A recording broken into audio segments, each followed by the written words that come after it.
Race. The color of one's skin tells a different story for every individual. For some, color means privilege.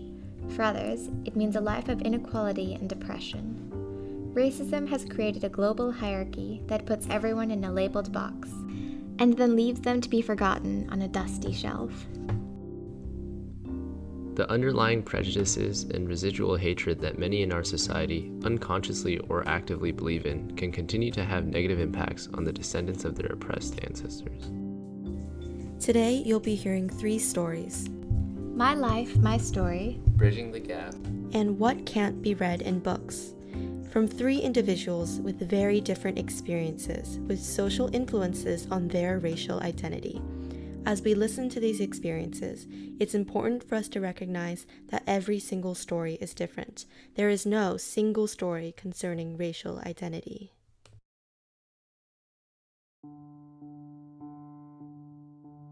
Vijay Vashi has learned how to overcome racial stereotypes and prejudices. Cam noticed how friendship can help minimize the damage of racial stereotypes in educational settings. And Hannah felt excluded from mainstream media throughout her childhood. Racial identity is something each and every one of us have, and is an element that can greatly impact how people interact with the world around them. I'm Tara. I'm Eric. And I'm Minsoo, and welcome to this episode of This Seattle Life, titled The Color of Us. We'll begin with Vijay Vashi's story.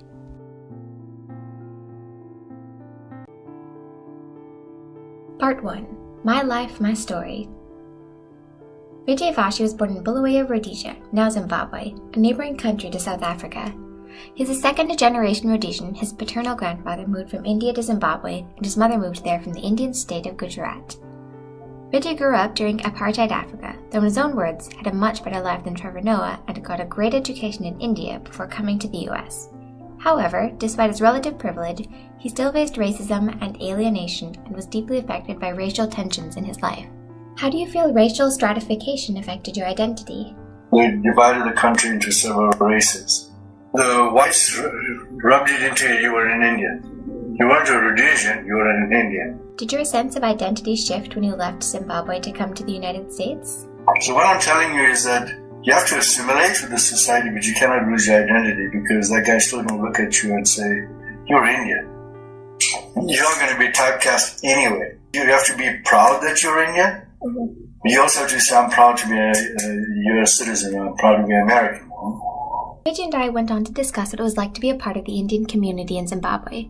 He described how the community was composed of a significant proportion of merchants. Due to the fact that his community was wealthy, largely confined to isolated communities, and often tended to keep to themselves, they were frequently compared to Jewish communities and referred to as the Black Jews.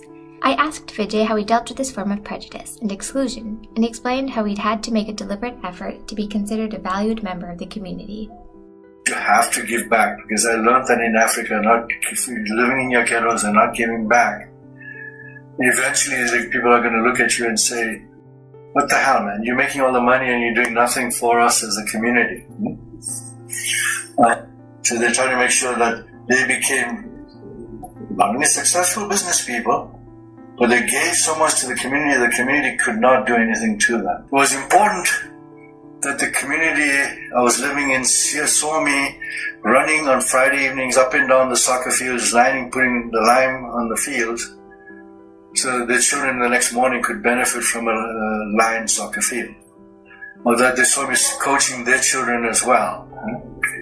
That I wasn't just sitting on the sidelines letting them do all the heavy lifting. And that's why I pushed a lot of Indians to say, you have to be part of the PTA, you have to go and volunteer, you have to go and do these kinds of things. You have to be visible. Now, even if it's just 1 hour a week you're visible, that's okay. But there has to be a brown face that is there, that they say, okay, these Indian guys are actually giving. Vijay then went on to share the emotional effects of having grown up in a country governed by racist institutions. So initially, I didn't know any different life. So I would say fear and anxiety were probably more dominant feelings. You almost handed the power to the white guy. Translated, you were scared that he had the power to do something to you if you were in the wrong place at the wrong time. So there was fear and anxiety, you know what I mean? So I'd go to, eventually they opened up the swimming pool and I'd go and swim. But you could feel that tension. what the hell is this brown guy coming here to swim in our pool or whatever, You could feel the tension, so you never felt relaxed. I was curious to know more about Vijay's experience in regards to race and identity in places other than Zimbabwe. Had he experienced a similar extent of discrimination elsewhere? He told me about a time he was taking a train trip in England with his family. Son, my wife and me are sitting in a compartment, Reading station, ready to go to visit our friends from Zimbabwe. And these people would walk in, they'd see us there and they'd sit far away. And eventually, they had no choice, but some of them had to sit next to where we were sitting. Then this woman's listening to my son and me talk, and they go, "Are you American?"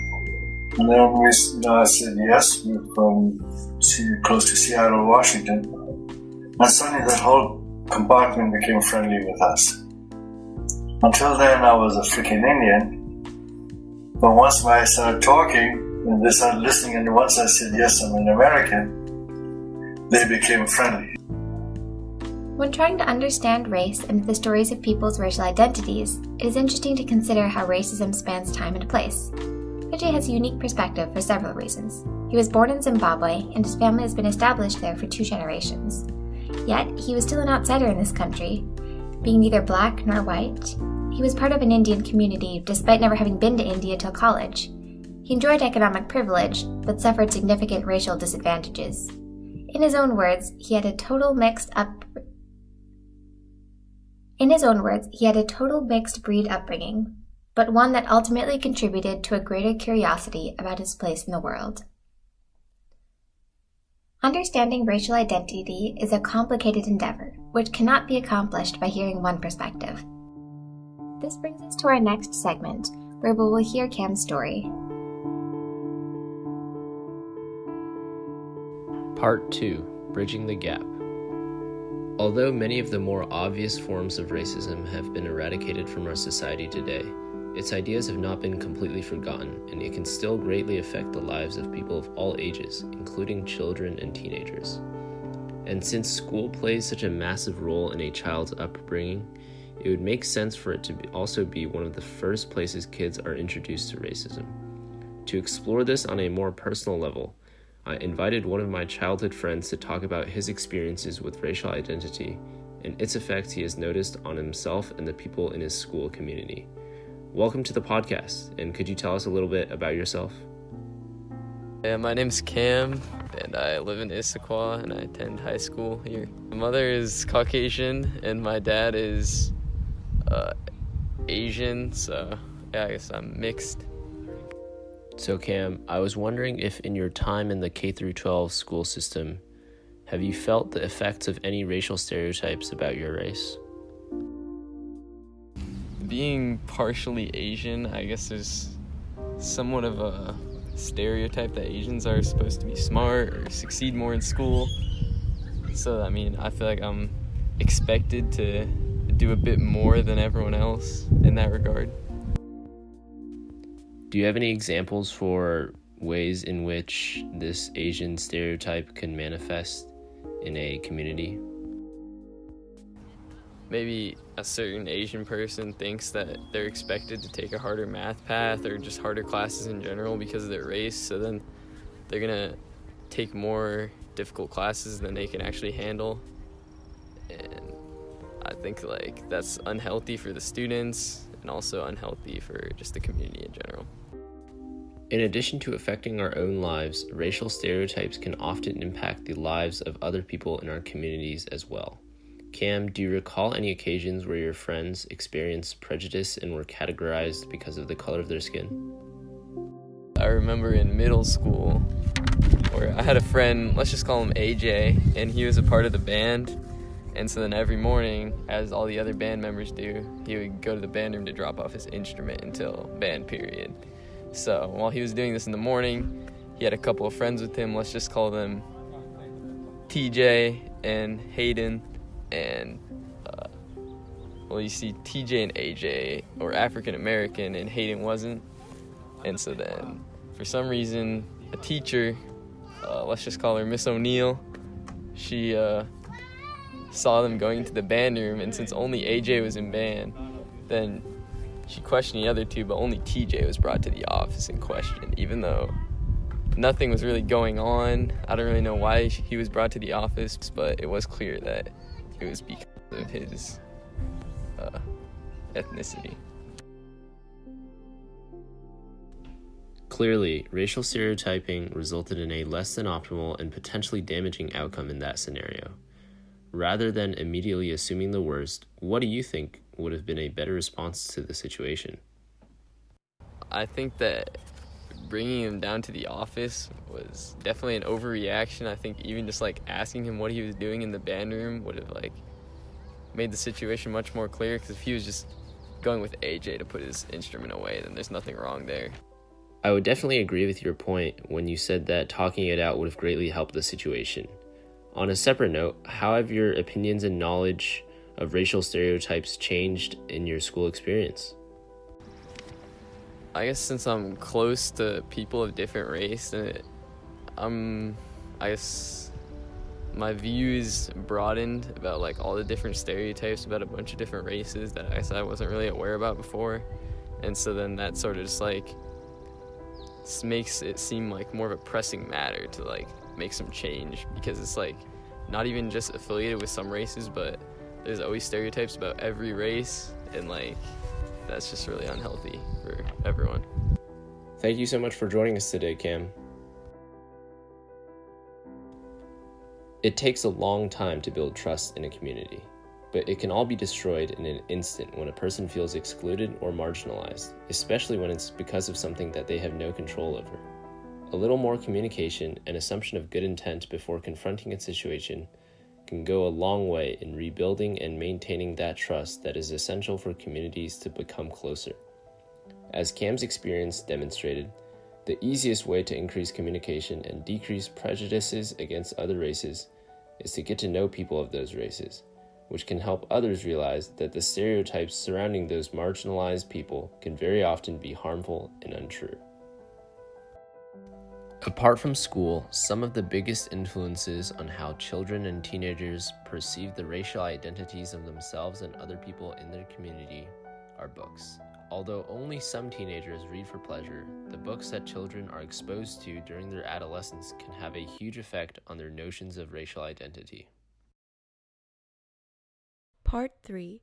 What can't be read in books.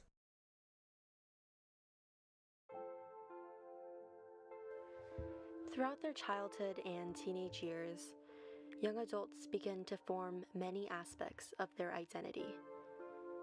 Teenagers are also mass media consumers, and although racial identity and media may seem completely unrelated, today we'll learn that that's not the case by hearing from Hannah about the effects media has had on her biracial identity. So I'm Hannah Burgess. I'm 18 years old and I'm a senior at Lakeside. I'm half Korean. My mom is Korean. My dad is white. I think my house has always definitely been like a blend of cultures, but we're fairly westernized since my mom moved to the US when she was pretty young. Books have played a big role in Hannah's perception of race. Ever since she was little, Hannah loved to read. She was an avid reader, and as she read so many different books, her mother tried to find ones that featured half Asian or Asian American main characters, but really couldn't find any. Hannah's love for reading eventually led to her passion for writing. But this underrepresentation of half Asian characters in media not only affected her perception of biracial identity, as she felt like maybe she didn't belong in this society, but also the kinds of stories she wrote. They were all about girls my age that liked the same things that I liked, so they liked to sail and go outside and stuff, but they all had like blonde hair, blue eyes. So because I wasn't really exposed to stories about people who looked like me, I didn't even consider writing about that, even though those parts of my experience definitely were a really big part of my life. I asked Hana if, when she was little, she was aware that books had this effect on her racial identity. Having grown up with very little representation, I just thought that was normal, and that's that when I wrote stories I should just write them about those kinds of people. It wasn't until I looked back on it that I realized, wow, if there had been more stories about people that I could relate to more, that might have changed my perspective a lot.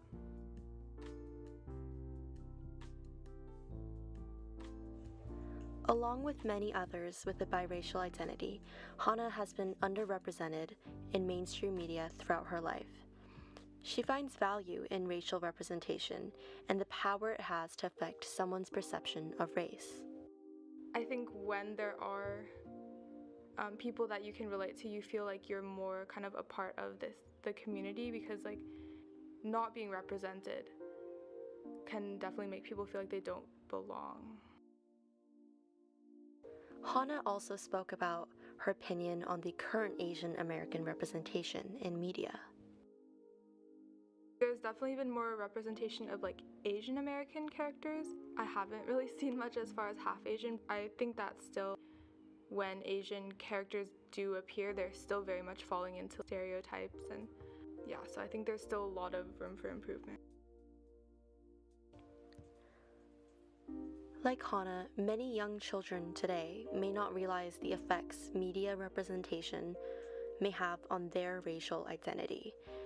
But not seeing relatable characters like themselves in books and in movies may have dire consequences, such as feeling like they don't belong in the society. Although Hana has experienced the negative consequences of underrepresentation in media, she still appreciates the unique advantages and outlooks her biracial identity provides her in society. You end up growing up in a blend of cultures that does seem to require a lot of compromise and mutual understanding. So as much as our society is becoming more connected and more cosmopolitan, it's really easy to stick with people that are similar to you. But since I am from a biracial family, I'm kind of forced to talk with people who are different from me, because there's not really a lot of people who are like me. It also gives me a little more perspective on navigating those cultural barriers.